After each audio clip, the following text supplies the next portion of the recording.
Welcome to our channel. In this video, we'll show you how to activate any gift card step by step, quickly and easily. Step 1. Locate your gift card code. For physical cards, scratch off the protective layer on the back to reveal the card number and PIN.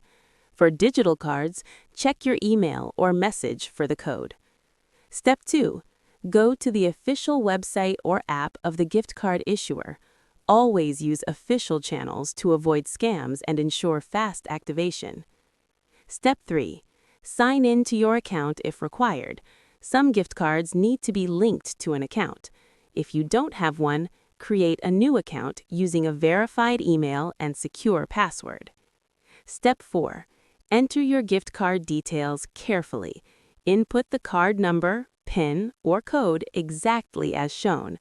Double-check for typos to avoid activation errors. Step 5. Follow the on-screen instructions. Some issuers may request extra verification, like your name, billing zip code, or phone number to complete the activation process. Step 6. Confirm your balance. Once the card is successfully activated, check your account or the website to ensure the funds are available. Step 7. Keep your card and confirmation details safe. Your card is now ready to use for online or in-store purchases securely and efficiently. That's it. Following these steps allows you to activate any gift card easily and without hassle. Don't forget to like this video and subscribe to our channel for more simple and helpful step-by-step guides.